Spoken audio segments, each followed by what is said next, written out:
kembali bang, terlalu banyak adat istiadat yang mereka anggap itu adalah hukum dari Elohim. Makanya selaras dengan Al-Quran termasuk makanan.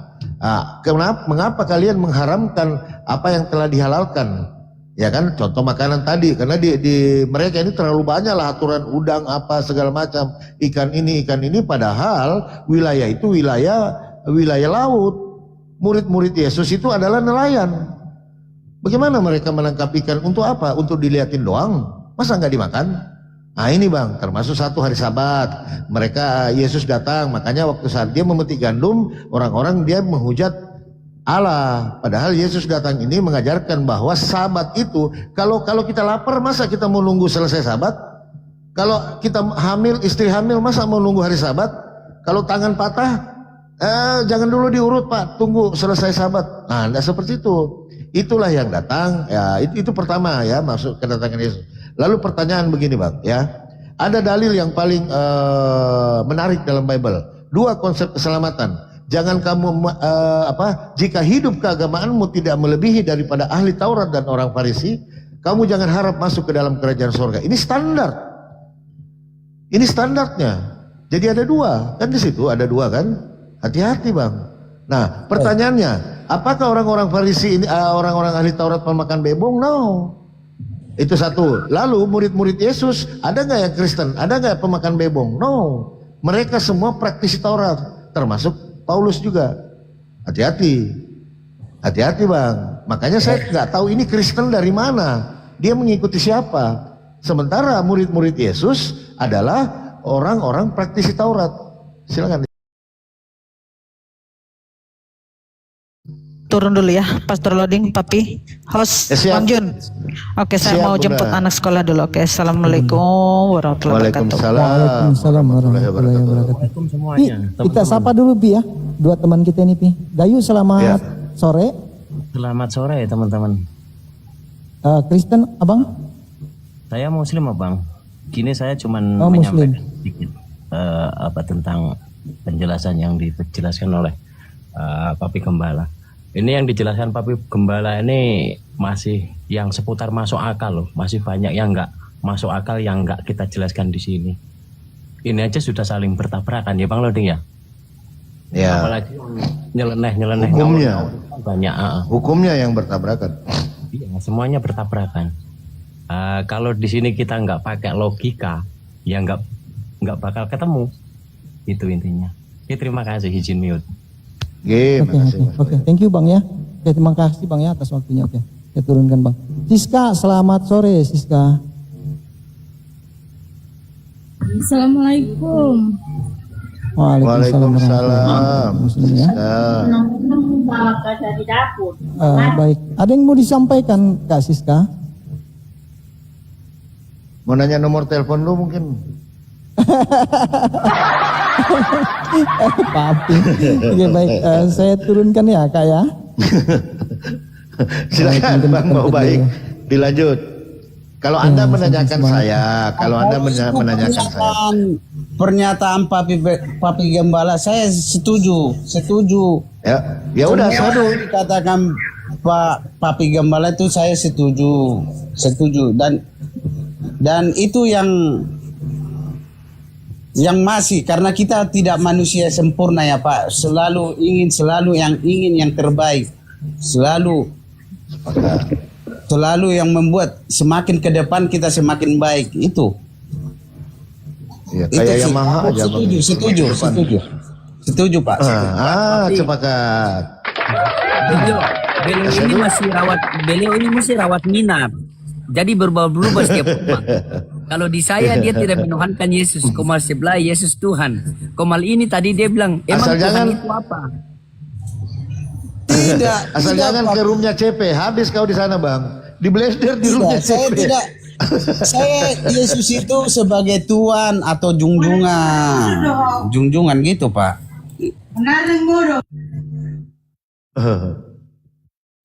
Sebenarnya jelas abangku, kalau kita mau kaji Bible itu sangat jelas Bang. Yang pertama, apa Yesus berkata, masih banyak yang ingin ku sampaikan kepada kalian katanya, tetapi kalian belum dapat menanggungnya. Ini yang harus kita kaji Bang. Apa sih itu? Artinya firman, Bang. Masih ada risalah, masih ada hukum-hukum yang ingin aku sampaikan. Coba, ini Bang, ini yang harus kita kaji. Cuman dibantah lagi di dalil lain. Waktu Yesus dia salib, sudah selesai. Padahal dia lupa, masih banyak yang ingin ku sampaikan. Ini Bible, Bang. Aduh, pusing kita baca. Di satu sisi dia mengatakan, aku akan meminta kepada Bapa seorang penolong lain. Oke, di situ dia minta Parakletos, yang datang apalah itu katanya Pastor Loding.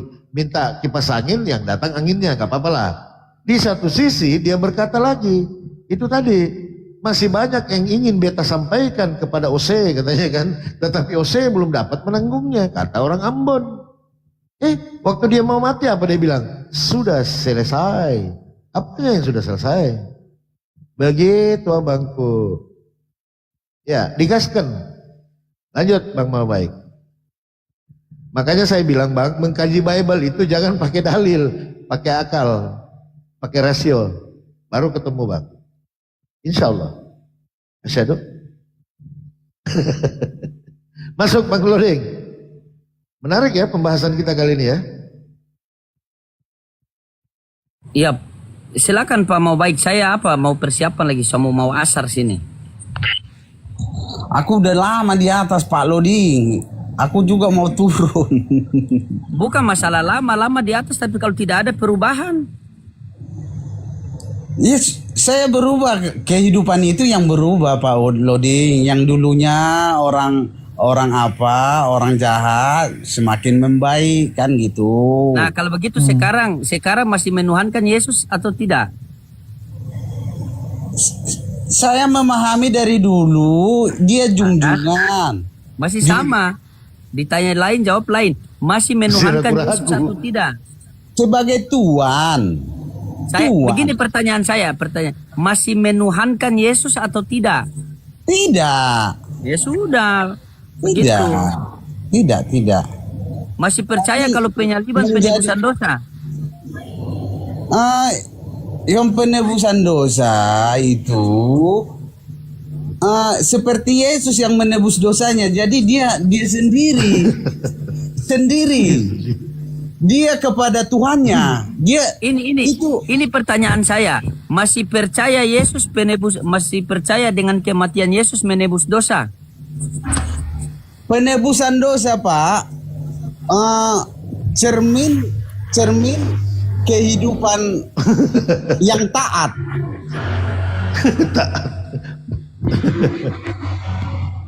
Kalau penebusan dosa nggak percaya saya Pak Loding.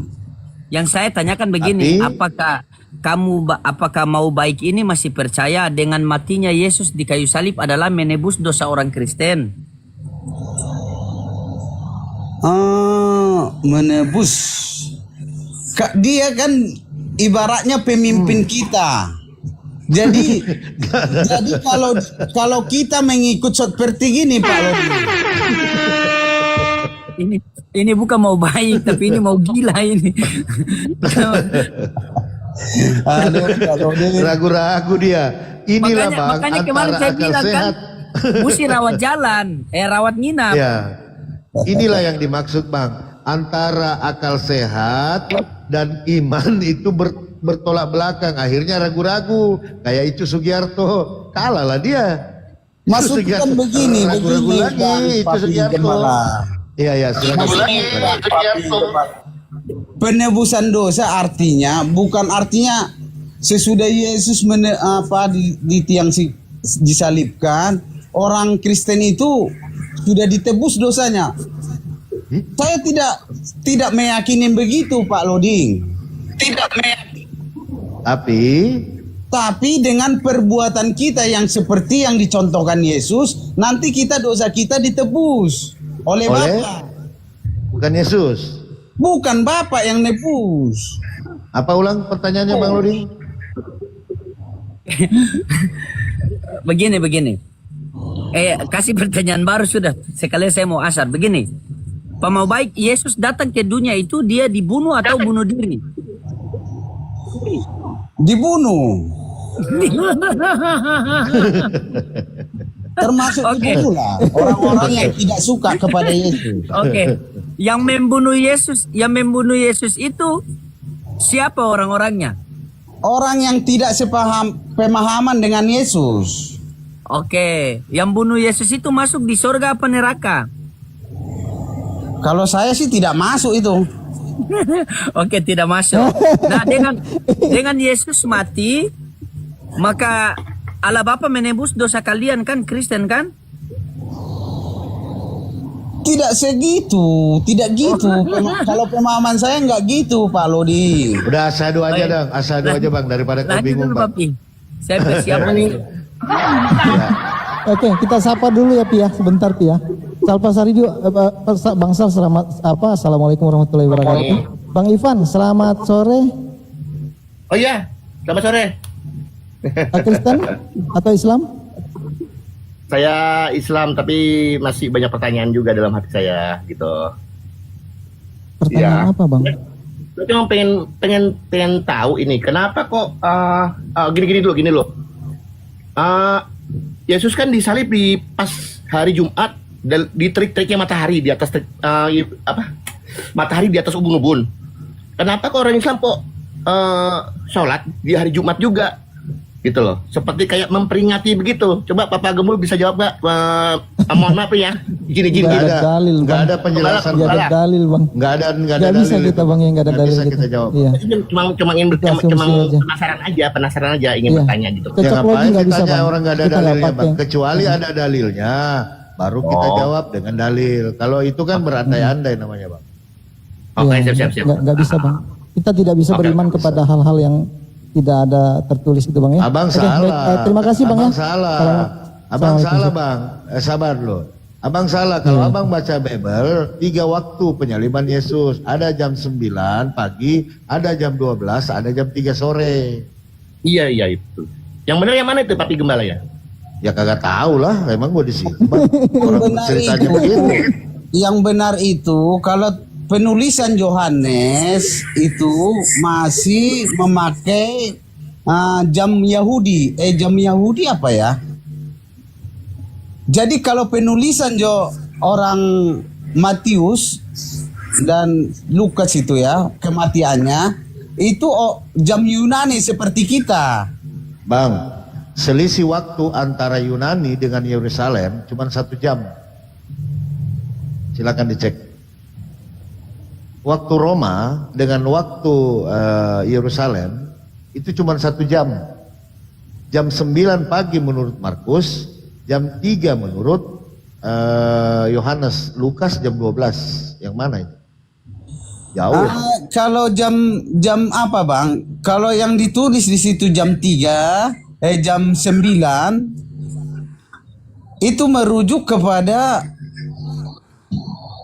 jam 3, jam 9 apa itu Bang? Jam 9. Pagi lah. 9 pagi. Kalau jam 9 pagi itu merujuk ke jam apa itu ya? Jam Yahudi.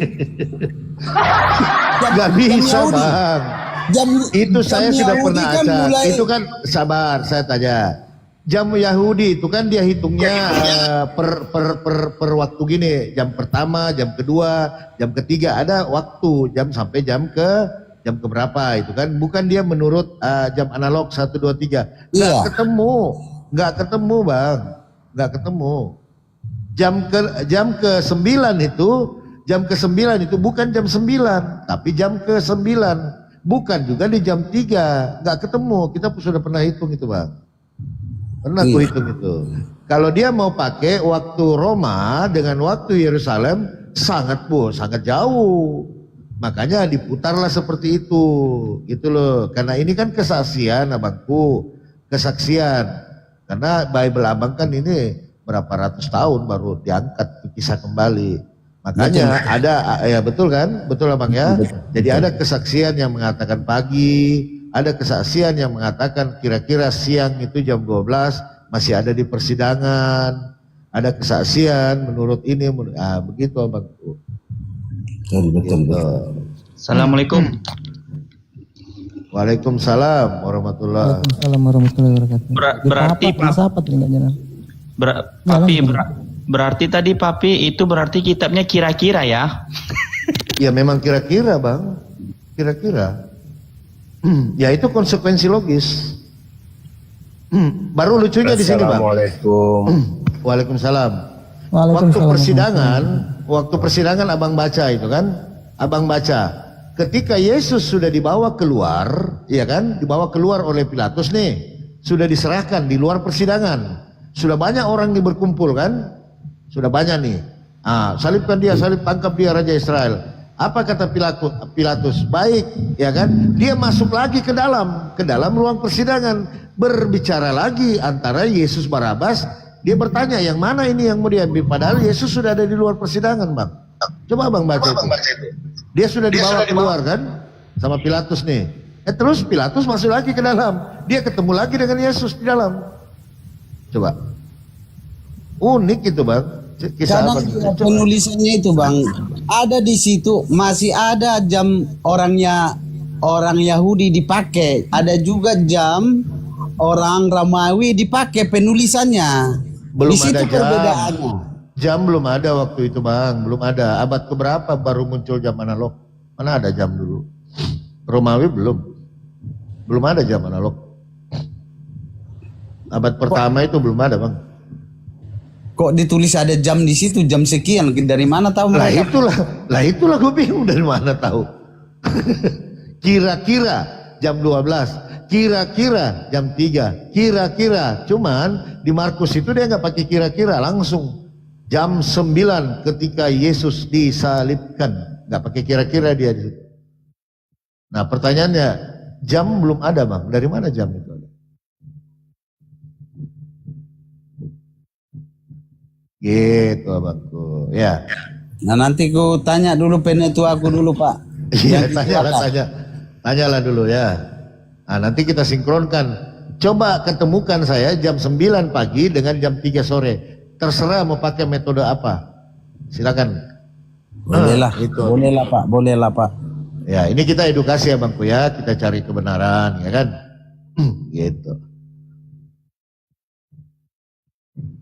Pamit dulu ya, Bang Papi. Oke ya bangku. Saudara-saudara di sini semua. Ya. Ya teman-teman Kristen yang mau naik silahkan multi. Bang Bali ada yang mau disampaikan abang? Assalamualaikum warahmatullahi wabarakatuh. Waalaikumsalam warahmatullahi wabarakatuh. Ada yang mau disampaikan bang? Ya, insya Allah cuma mau ngomong-ngomong sedikit. Papi Gembala, alhamdulillah waktu kecil saya ini, jadi saya ini terlahir Muslim, tapi dari ibu yang mu'alaf. Nah, masa kecil saya hidup di lingkungan keluarga ibu. Iya betul. Nah pada saat saya kecil, Ustadz, saya dimasukkan ke sekolah Advent. Betul. Jadi dari kelas 1, 2, 3, 4 saya itu sekolah di sekolah Advent. Di Sulawesi, saya di Sulawesi Utara. Gitu, saya sekolah Advent. Memang masih bodoh ya, masih kecil, tidak tahu apa-apa. Pada saat itu yang saya masih cerna kayaknya, Oten ini mereka ada Bapak dan ada Yesus, iya kan? Ya. Bapak itu adalah Tuhan. Kalau di anu saya dulu, maksud saya cerita dulu, perasaan saya dulu atau pola pikir saya yang masih kecil itu, Bapak itu adalah Tuhannya. Yesus Kristus itu semacam nabi kita pada saat itu di Advent. Waktu berlalu setelah saya besar, saya sudah sempat juga ibtidaiyah, alias saya pulang kampung ke kampung bapak yang Muslim, ya kan, hidup semua dengan ibu, apa sekali kita pindah lagi ke kampung Muslim. Saya belajar agama sedikit saya fakir ilmu, ya saya fakir ilmu tapi sempat di ibtidaiyah sedikit. Jadi pikiran saya, pada saat setelah saya tua ini, Masya Allah, kenapa kok ada tua Yesus sudah jadi Tuhan? Apakah setelah saya besar barangkali ini Yesus sudah jadi Tuhan? Atau bagaimana? Itu kira-kira yang masih kurang saya pahami, kapan Yesus ini jadi Tuhan. Karena yang saya tahu di Advent dulu lah. Apa karena saya bodoh, kurang terima ilmunya mereka, karena saya banyak main, karena saya bukan Kristen, jadi saya tidak menerima total mereka punya ilmu. Akhirnya taunya saya, Bapa itu Tuhan mereka, Yesus Kristus itu Kristus. Iya kan? Kayak Nabi kalau di kita, kenapa sekarang sudah jadi Tuhan di mereka? Wah, ini berubah-ubah mereka punya ini. Dulu saya tahu Bapak, sekarang sudah jadi Kristus. Gitu kira-kira. Ya, apakah mereka pemahaman dulu kan Bible itu kan berubah-ubah, Pak. Berubah-ubah. Oh. Ya, ada Yesus itu adalah junjungan kalau kita lihat di Celeber ya. Kemudian di 2010 di situ masih pakai Isa Al-Masih. Nah, itu masih pakai kan. Mungkin pada zaman Bapak itu masih Bible itu zaman Isa Al-Masih. Itu tahun 70. Tahun kurang 70 lebih lah, betul. Saya SD itu, tahun 72. Ya, Bible itu masih pakai nama Isa Al-Masih. Iya. Itu Pak. Nah, seiring berjalan waktu ya namanya kita nggak tahu kok, memang suka dirubah-rubah lah. Sampai sekarang pun dirubah-rubah terus. Jadi sekarang agak kaget-kaget juga saya. Maaf, sebelah ibu saya punya keluarga seabrek-abrek. Minahasa, maaf ya. Minahasa itu kan Kristen. Kalau saya bapak saya Gorontalo, Muslim, alhamdulillah. Saya kecilnya itu ada di pihak mereka. Saya tidak pernah Kristen, tidak pernah insya Allah. Tapi ilmu yang, karena saya di lingkungan. Kalau kita di kandang kambing pasti kita ngembik, bukan begitu Ustaz? Insya Allah kita ngembek. Ya. Nah, tapi pada saat itu kayaknya karena saya masih terlalu kecil, cara penerimaan apapun itu masih sangat minim. Jadi yang ada di pikiran cuma bahwa mereka punya Bapa dan Yesus Kristus, Isa Al-Masih. Yesus Kristus. Kenapa sekarang sudah jadi Tuhan? Ini yang agak kok bisa berubah-ubah gitu. Itu insya Allah. Teologi Kristen itu Pak, pada dasarnya memang kalau berdasarkan Bible, Yesus itu punya Tuhan. Dia kan berdoa. Dia berdoa kepada siapa? Berdoa kepada Tuhannya. Ada lagi yang mengatakan Kristen berdoa kepada diri sendiri. Jadi agak sulit Kristen ini Pak, dalam dia. Ya, kenapa kalau kita cuma tahu Kristen saja, padahal kalau kita kaji Kristen itu 60.000 lebih denom Pak. Masya Allah. Itu, itu saya ingat di kelas itu pun masih ada satu gambar ya, gambar kayak foto tapi lukisan yang Yesus lagi duduk kaki satu lagi duduk bukan sujud, maaf, dia kayak ruku kita tapi kakinya diangkat satu, tangan sebelah pegang tongkat sambil dia berdoa kepada Bapa ke atas. Itu masih terngiang-ngiang di otak saya. Itu foto itu masih terngiang-ngiang, berarti kan dia punya Tuhan. Dia berdoa. Kan begitu maksud saya.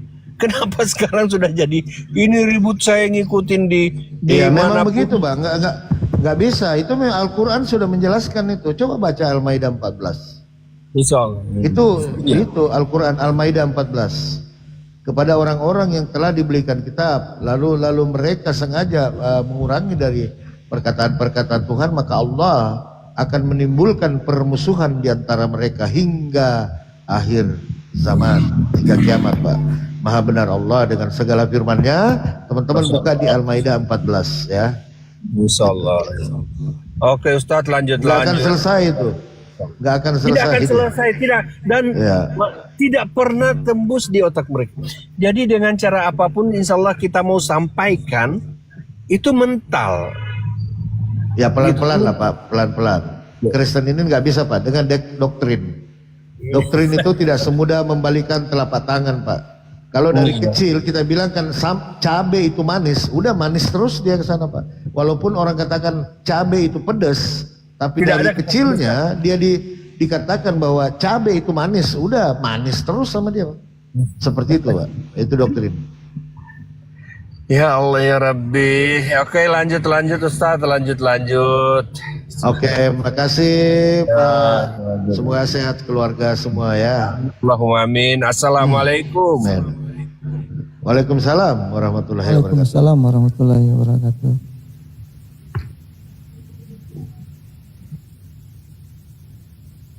Oke, Pi, ada tamu lagi nih. Skani, selamat sore.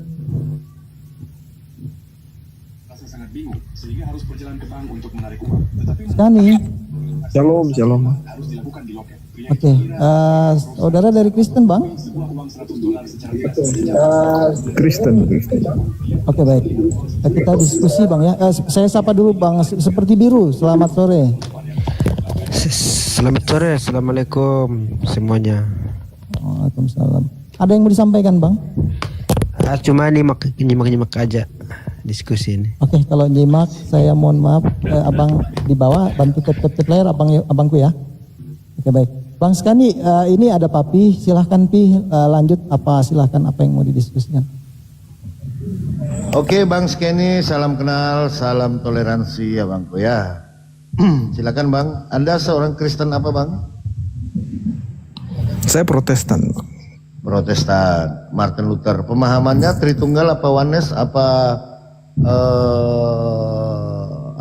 ya, kayak seperti itulah. Nggak ada. Maksud saya nggak ada apa ya? Denominasinya nggak ada. Nggak ada. Kristen Menurut Anda Yesus adalah Bapa? Tidak. Bukan. Siapa Bapa? Siapa Bapa menurut Anda? Elohim. Siapa Yesus menurut Anda? Mesias. Bukan Elohim. Bukan. Oh, tepuk tangan dulu. Berarti menurut Anda Bapa adalah Tuhan langit dan bumi dan Yesus bukan Tuhan langit dan bumi, betul? Betul sekali, benar. Oke, udah tinggal syahadu aja. Betul. Karena John 17:3 inilah hidup yang kekal itu bahwa mereka mengenal engkau Bapa satu-satunya Elohim yang benar dan Yesus Kristus yang engkau utus. Di dalam Islam asyhadu an la ilaha illallah wa asyhadu anna Yeshua Masih wa Rasulullah. Selaras kita Bang. Oke, Bang. pertanyaan saya Bang, kenapa masih Kristen? Karena saya masih percaya dengan kematian dan kebangkitan Yesus. Kematian dan kebangkitan Yeshua Masih. Apa fungsi kematian? Kalau di Matius 26:28 itu dijelaskan sebagai penebusan dosa ya. Penebusan dosa. Dosa siapa yang Dia menebus dosa semua yang percaya. Tapi kalau nggak percaya ya enggak. Tapi kalau percaya dia lakukan penebusan. Oh, jadi ketika kita melakukan perbuatan yang tidak baik, ya kan, berzina, mabuk, berjudi dan segala macam, itu yang menebus Yesus.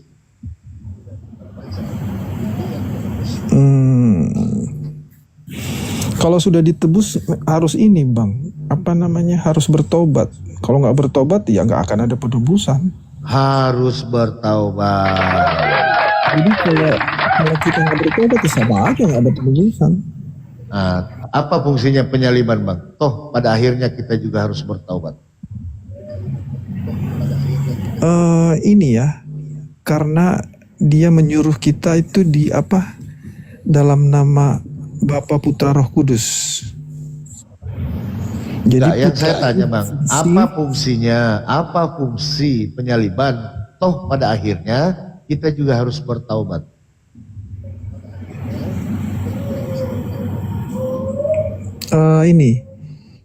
Jadi dalam Bapa, Putra, Roh Kudus itu ya. Jadi Putra ini dia bertugas sebagai Mesias. Salah satunya dari tugas itu adalah sampai akhirnya dan dia dibangkitkan, itu penyaliban itu salah satu tugasnya.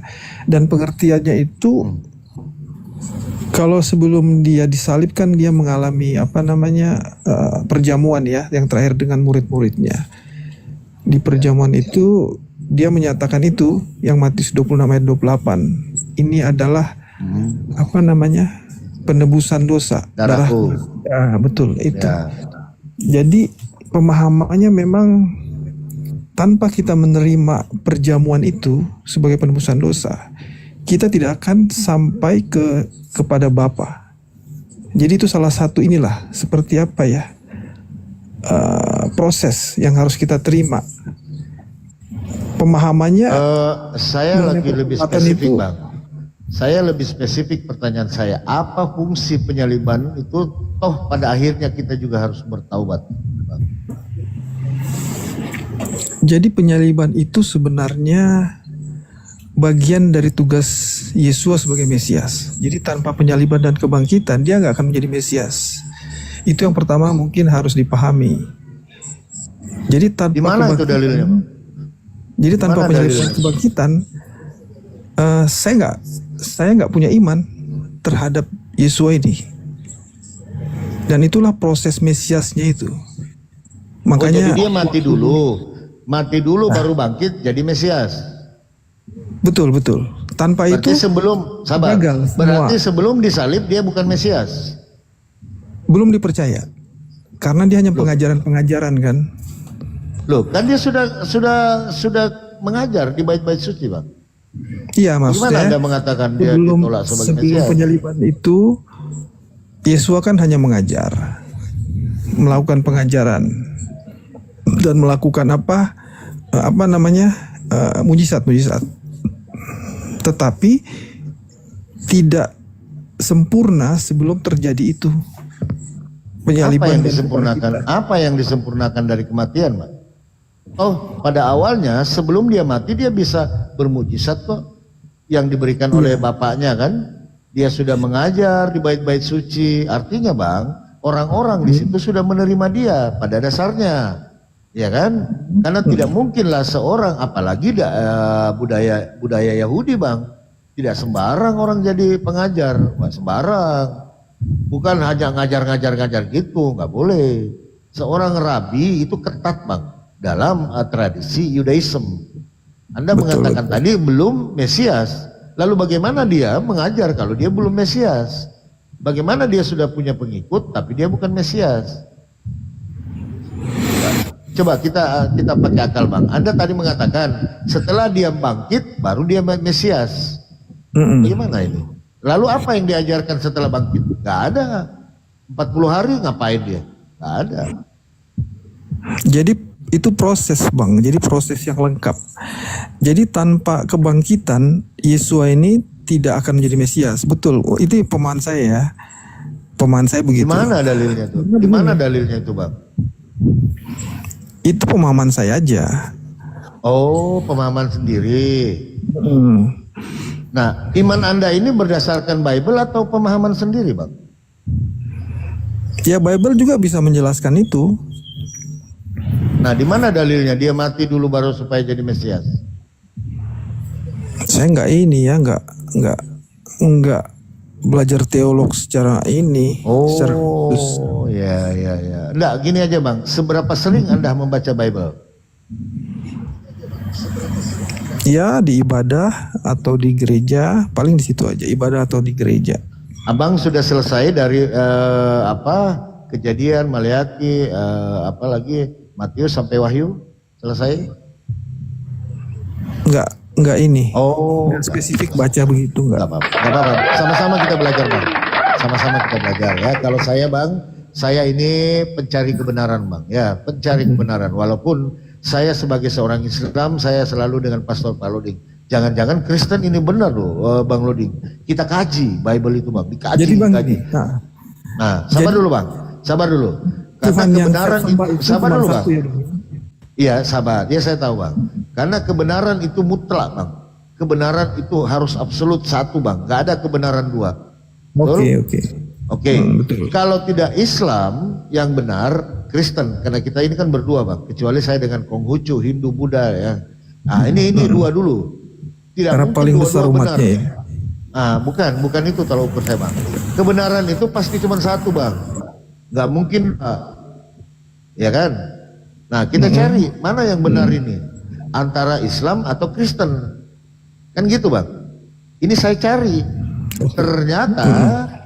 ternyata ada selaras ajaran yang dibawa oleh Nabi Musa alaihissalam ataupun Yeshua HaMashiach dan Nabi Muhammad sallallahu alaihi wasallam sebagai nabi penutup di dalam risalah hukum-hukum Tuhan. Nah, saya pikir berarti Apa sama kesamaan? aja kok. Tuhannya satu. Oke. Oke. Tuhannya tidak dilihat. Oke. Yeshua Betul. HaMashiach hanya utusan Tuhan. Iya, Dan sebagai Mesias. Mesias. Oke. Kesamaan ketiga, banyaklah kesamaan. Kesamaan yang paling signifikan, Bang, di dalam Islam kami menanti kedatangan Mesias, yaitu Nabi Isa alaihissalam, datangnya kedua kali untuk meluruskan kembali ajarannya dan tanda-tanda datangnya hari kiamat. Pemahaman Islam. Oke, Mesias. Di dalam Bible, Yesus ataupun Yeshua HaMashiach dia akan turun juga sekali lagi. Sama kita, Bang. Oke, sama kita. Betul? Kalau akhir zaman kayaknya beda ya. Yesua ini datang untuk untuk mengumpulkan jemaatnya. Domba juga. Salah. Bukan untuk meluruskan ajaran. Iya, kalau pemahaman Islam, Isa al-Masih akan turun sekali lagi sebagai tanda-tanda datangnya hari kiamat dan meluruskan kembali fitnahan-fitnahan terhadap beliau dan ibunya. Karena ada sekte juga. Sabar dulu, Bang. Ini pemahaman Islam ini pandangan. Oke, dia akan meluruskan fitnahannya terhadap dirinya dan ibunya. Karena ada juga sekte-sekte yang menuhankan ibunya. Dan ada juga ajaran yang menuhankan dia. Ini yang akan dia luruskan. Itu gitu kedatangannya Nabi Isa. Nah, kalau di Kristen dia kedatangannya nanti sebagai hakim. Sama-sama kita menanti sosok yang sama ini, Bang. Itu kesamaannya. Ya, nanti mungkin bisa dilanjutkan Pak Pastor Roding ataupun teman-teman lain. Jadi kita sama-sama sebenarnya, Bang. Ya. Nah, kita lihat siapa yang benar nanti.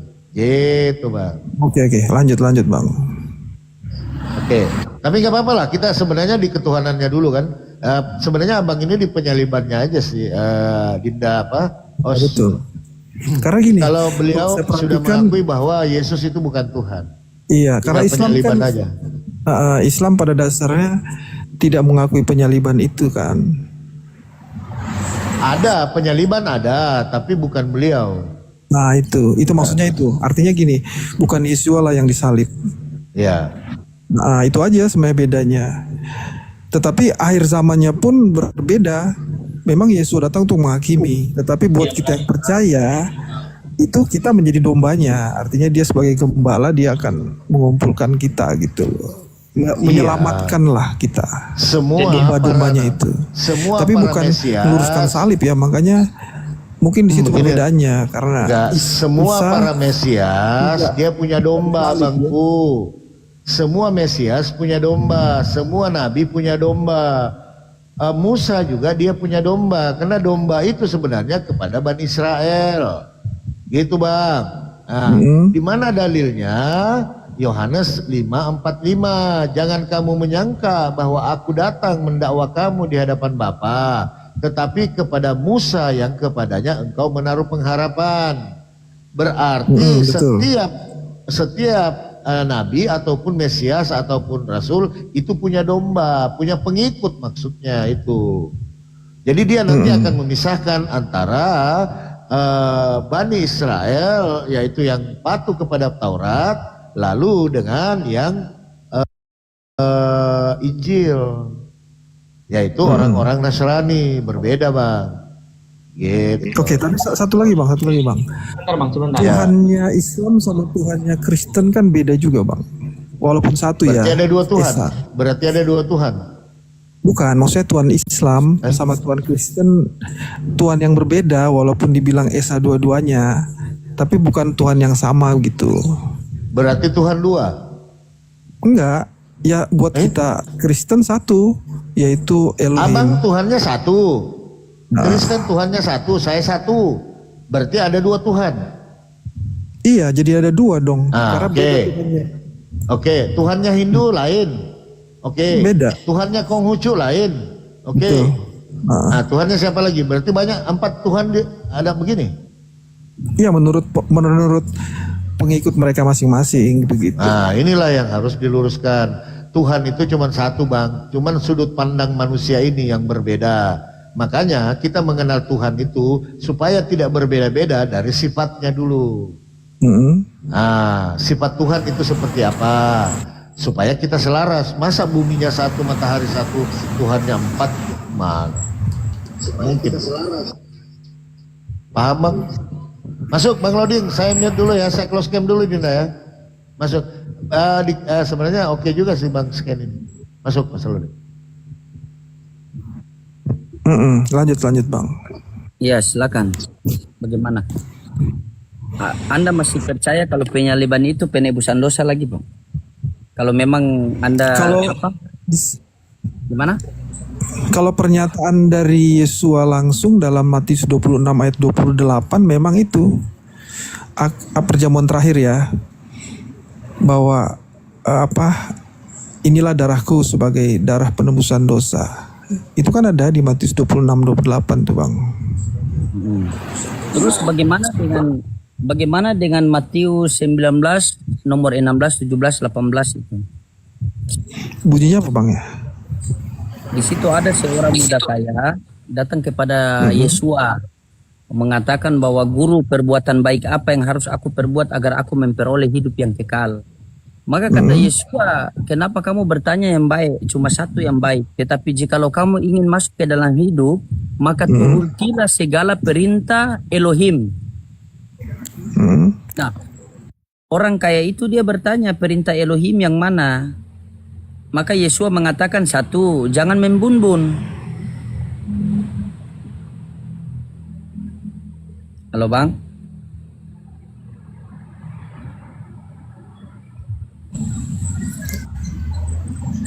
Lanjut Bang. Iya, itu orang Yesua mengatakan kepada orang kaya itu jangan membun-bun, jangan membunuh. Betul. Nah, berarti perbuatan kalau kita membun-bun itu berdosa atau tidak, Bang? Menurut perintah Elohim. Itu berdosa karena melanggar hukum Taurat. Melanggar hukum Taurat. 1 Tesalonika 2 nomor 15. Orang-orang Yahudi itu telah membun-bun Yesus. Berdosa atau tidak mereka itu? Berdosa. Berdosa. Dengan hasil pembunuhan Yesus terjadi apa di kekristenan?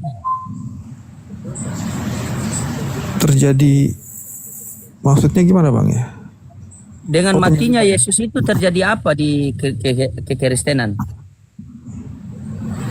Itu bagian dari proses yang saya bilang tadi, mesianiknya itu, Mesias. Jadi ya, tidak, yang saya tanya, ketika terjadi pembunuhan Yesus, maka Kristen menghasilkan apa?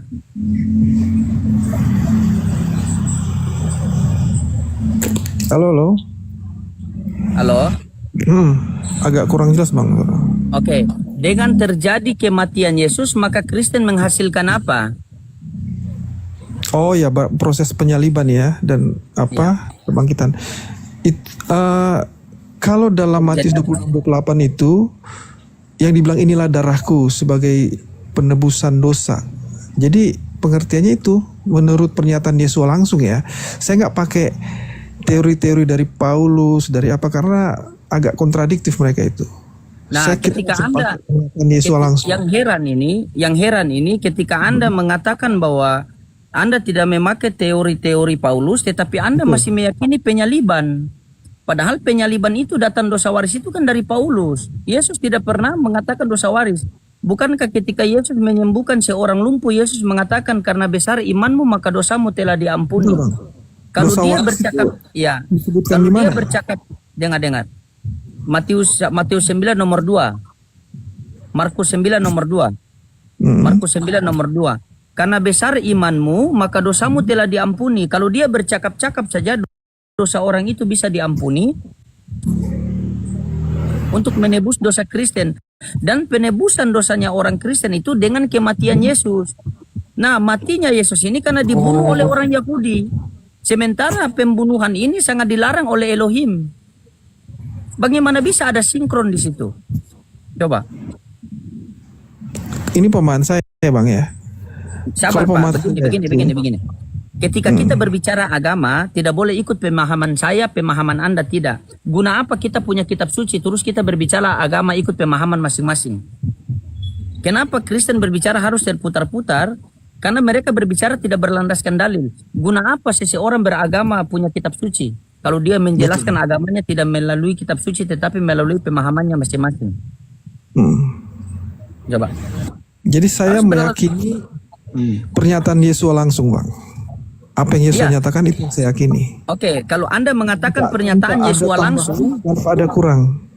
Oke, kalau Anda mengikuti perkataan Yesus langsung, apa kata Yesus dalam Yohanes 8:44? Iblislah yang menjadi bapakmu karena kamu ingin melakukan keinginan-keinginan bapakmu, yaitu membunbun manusia. Sementara di 1 Tesalonika 2 nomor 15, orang-orang Yahudi itu telah membunbun Yesus. Berarti orang-orang Yahudi itu mereka menunaikan keinginan bapaknya, yaitu si iblis. Berarti mereka melakukan satu perbuatan yang salah. Tetapi dengan kematiannya Yesus itu maka ada penebusan dosa di kekristenan. Kalaulah dengan kematian Yesus Kristen punya dosa itu ditebus, berarti yang berhak masuk surga lebih dahulu ya orang-orang Yahudi, karena mereka yang action di lapangan. Kalian hanya ibaratnya menonton dari jauh, tetapi kalian menikmati hasilnya. Tanpa Sibilis, tanpa Yudas, tanpa orang Yahudi, Yesus tidak akan mati. Masa orang Yahudi yang eksekusi Yesus di lapangan masuk ke neraka, sementara kalian yang cuma santai menunggu hasil tiba-tiba jadi penebusan dosa. Dan sifat Tuhan itu tidak ada menebus tetapi mengampuni.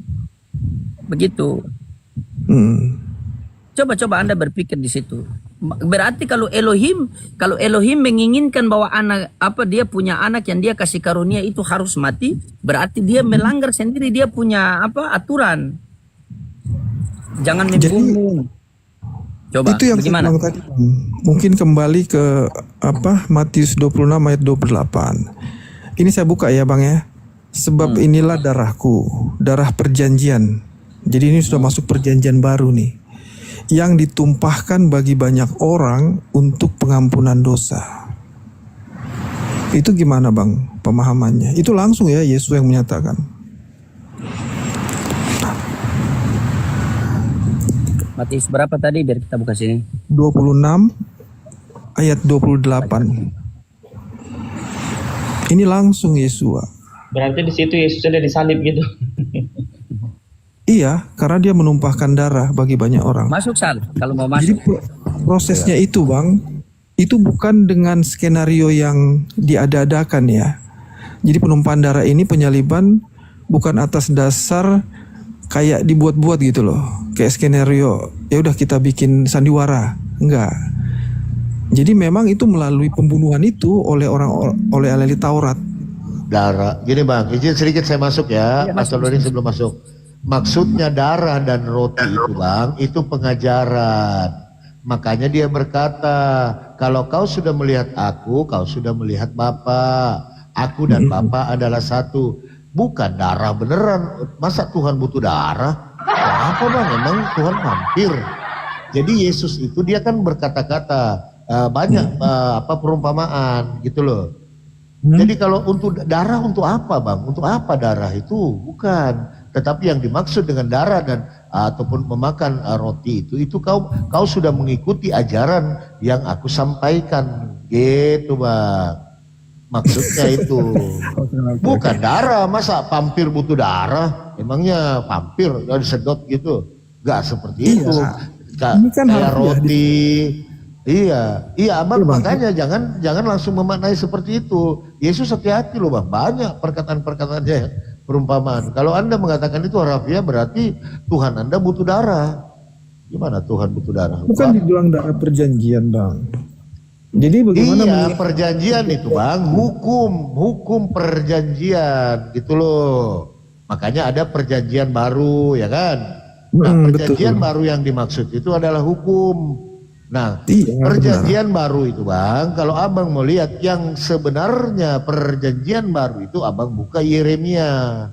Bukan yang sekarang. Abang coba, nanti Bang Loding masuk ya. Ini saya lari sedikit. Kembali nanti ke penyaliban. Yeremia Abang buka berapa? dulu Yeremia 31. Yeremia 31. Coba buka di situ Bang. Yeremia 31 ayat 31. Nanti sampai 33 Bang ya. Yeremia 31. Ayat berapa itu? Yeremia 31 ayat 31. 31 juga ya. Iya. Sesungguhnya akan datang waktunya, demikianlah firman Tuhan, aku akan mengadakan perjanjian baru dengan kaum Israel dan kaum Yehuda. Oke. Ya kan? Oke. Perjanjian baru itu hanya untuk kaum Bani Israel dan Yehuda, betul? Oke. Nah, apa itu perjanjian baru itu? Buka di 31 tiga-tiganya. Abang buka di tiga-tiganya, baca tiga-tiganya. Tetapi beginilah perjanjian yang kuadakan dengan kaum Israel sudah waktu itu. Demikianlah firman Tuhan, aku akan menaruh Tauratku dalam batin mereka dan menuliskannya dalam hati mereka. Nah, jadi perjanjian baru mereka ya. diberikan. Dan makanya perjanjian baru sebenarnya itu Torah. Gitu Bang. Jadi tidak Iya, ada kan? perjanjian baru. Jadi perjanjian baru itu yang dimaksud hukum. Hukum Oke, Bang. itulah makanya kata Yesus berkata, apa tadi, inilah darahku. Darah itu maksudnya Bang, inilah pengajaran yang berasal dari aku. Oke. Gitu Bisa diterima, bisa pemahamannya diterima. Bang. Bisa diterima? Oke. Terus Oke, lanjut Pak Sorodi. apa beritakanlah ini jadikanlah mereka muridku dan apa beritakanlah ke seluruh dunia itu bagaimana Bang? Nah, silakan Pastor Lodi buka itu insersi. Jadi ketika kalian membaca Bible itu, cobalah kalian belajar baca sebelum terjadi penyaliban dan setelah terjadi penyaliban. Itu narasi Yesus berbeda-beda. Sebelum terjadi penyaliban, dengar. Sebelum terjadi penyaliban, Yesus mengatakan, aku diutus hanya untuk Bani Israel. Di luar Bani Israel, Jerry apa? Guguk kan? Jerry lagi. Nah, di luar Bani Israel itu guguk. Tetapi kenapa setelah terjadi penyaliban, maka dia mengatakan beritakanlah Injil kepada seluruh makhluk. Sebelum terjadi penyaliban, dia mengutus 12 muridnya, jangan menyimpang dari bangsa yang lain. Sepakat? Nah, ketika terjadi penyaliban, dia mengatakan pergilah ke seluruh bangsa muridku dan baptislah mereka dalam nama Bapa, Putra dan Roh Kudus. Sebelum terjadi penyaliban, Yesus mengatakan aku tidak dapat berbuat apa-apa dari diriku sendiri. Ketika selesai terjadi penyaliban, dia mengatakan segala kuasa telah diberikan kepadaku. Sebelum terjadi penyaliban, Yohanes 17:9 apa kata Yesus? Aku berdoa untuk mereka bukan untuk dunia. Berarti yang setelah terjadi penyaliban ini Yesus siapa nih yang keluar dari kubur ini? Coba. Yesus siapa ini? Sama, masih Yesus yang sama. Artinya bagaimana begini Bang. Yesus yang sama tetapi narasinya berbeda-beda? Coba. Maksudnya kontradiktif ya? Kontradiktifnya di mana? Lah, kan begitu.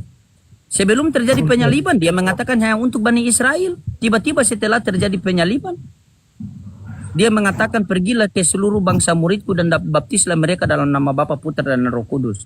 Siapa Yesus ini? Nah, kalau kita mau runut dari dia punya cara kematian sampai ini, bahkan Yesus itu tidak mati, Pak. Tidak mati Yesus itu. Kalau menurut Islam ya? Bukan menurut Islam, menurut Bible Anda sendiri. Yang penting Anda bisa kaji. Mau kita kaji?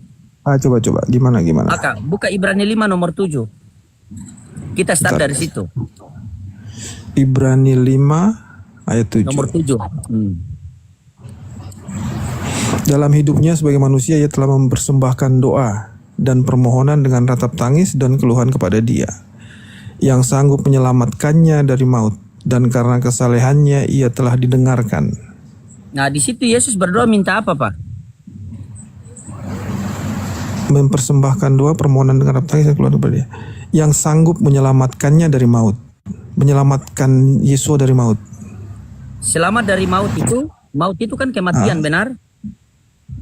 Iya, betul. Selamat dari mati itu mati dulu baru bangkit atau tidak mati? Oh begitu. Kalau ini berarti yang sanggup menyelamatkannya dari maut, artinya Yesus sudah mengalami maut dulu, Bang. Oh, Artinya itu pemahaman dari mana? Bapak, Ya ini, kalau selamat dari kalau selamat dari kematian, dengar. Kalau selamat dari kematian berarti dia tidak mati. Kalau dia mati dia tidak selamat.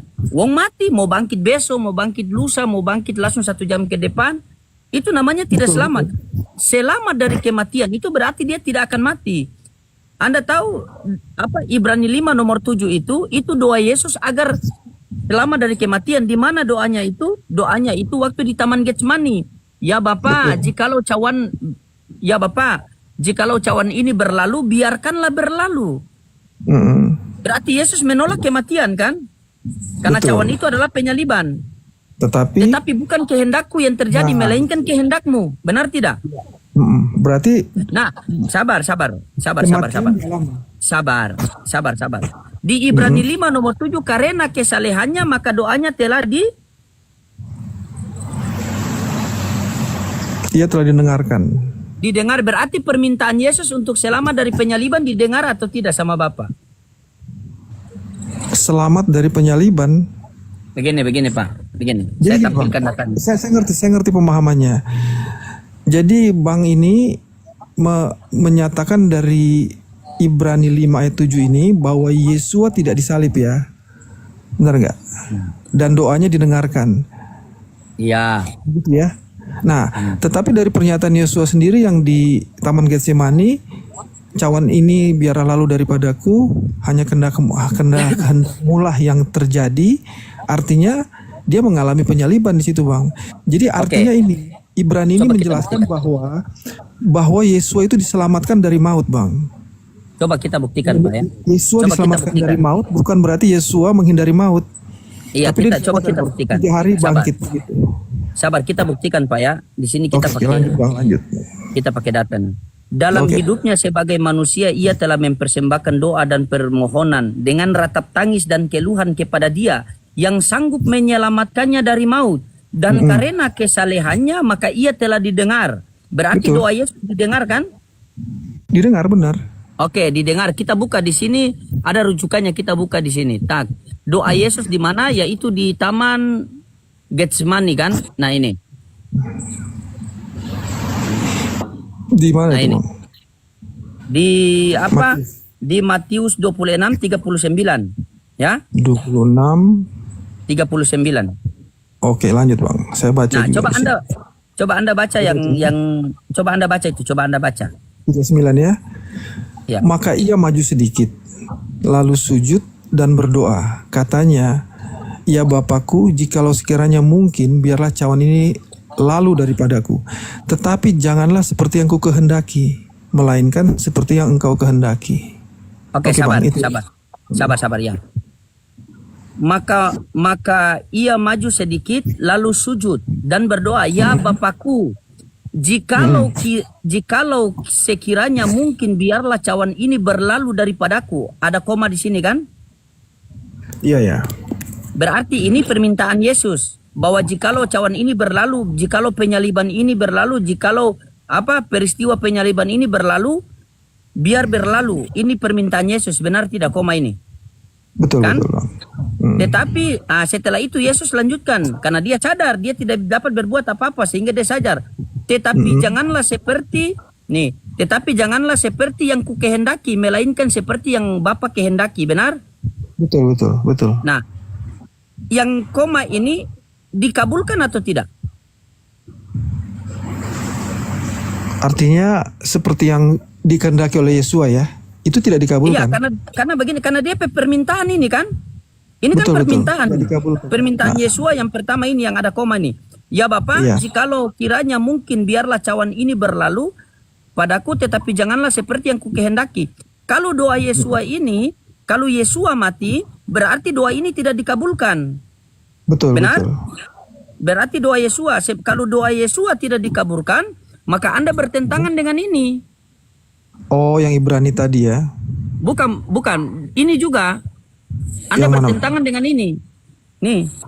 Aku tahu bahwa engkau selalu mendengarkan aku. Berarti Bapak selalu mendengarkan dia. Bahkan di Ibrani 5 nomor 7 tadi kan sudah jelas tertulis di situ apa?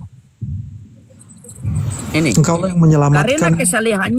Karena kesalahannya ia telah didengar. Berarti Iya, doa betul. Yesus didengar atau tidak? Didengar. Nah, didengar. Apa doa Yesus di sini? Dia minta agar nih, ya Bapa, jikalau kiranya mungkin biarlah cawan ini berlalu daripadaku, tetapi janganlah seperti yang ku kehendaki, melainkan seperti yang engkau kehendaki. Nah, Anda mengutip tadi Matius berapa tadi yang waktu perjamuan itu? Matius berapa? 26 juga itu, ayat 28. Nah, Matius 26 ayat 28. Nah, sebab inilah darahku, darah dan perjanjianku ditumpahkan bagi orang yang Banyak orang apa nih, untuk pengampunan dosa. ya, untuk orang pengampunan dosa. Nah, ini waktu perjamuan itu kan, Yesus ini kan sudah tahu waktu Yudas mau mengkhianati dia tahu bahwa dia mau disalibkan, benar tidak? Betul. Nah, dia mau disalibkan. Makanya kalau kita scroll terus kan dia berdoa di Taman Getsemani sini. Kan? Betul. Dia berdoa ini agar kematian itu jangan terjadi. Betul. Jangan terjadi. Kenapa dia bikin perjamuan ini dikatakan perjamuan terakhir? Karena di sini Yesua kan dia belum berdoa. Dia akhirnya dia mengatakan kalau seandainya penyaliban itu terjadi, maka inilah perjamuan terakhir kan? Inilah darahku dan inilah perjanjianku. Nah, setelah dari sini, maka mereka menuju ke Taman Getsemani untuk berdoa. Kan? Sehingga Yesus dalam ketakutan itu berdoa itu. Nah, ketika dia berdoa di sini, dia minta apa? Ya Bapakku, jikalau kiranya mungkin cawan ini berlalu daripadaku. Berarti Yesus mengatakan biarlah ini berlalu, jangan terjadi kan? Sekiranya Karena mungkin mungkin. Tapi karena Artinya Yesua tidak sadar bisa. bahwa dia tidak dapat berbuat apa-apa dari dirinya sendiri, maka dia mengatakan ini, tetapi Melainkan. jangan seperti yang ku kehendaki, yang ku inginkan, kan? Betul. Melainkan seperti yang engkau keinginkan. Coba Anda berpikir secara logika. Doa Yesus, Yohanes 11:42, Bapa selalu mendengarkan Yesus. Apakah doa ini Bapa tidak mau dengarkan? Ibrani 5 nomor 7, karena kesalahannya maka doanya telah didengar. Kan? Nah, kalau Anda mengatakan kalau seandainya Yosua ini kehendak Bapa yang terjadi, berarti Bapa berkehendak Yosua ini untuk dibunuh oleh orang-orang Yahudi. Benar? Benar. Nah, Benar. berarti ketika Bapa menghendaki orang-orang Yahudi ini membunuh Yesus, terus untuk apa? Peraturan Elohim jangan membunuh. Bukankah dia berkuasa?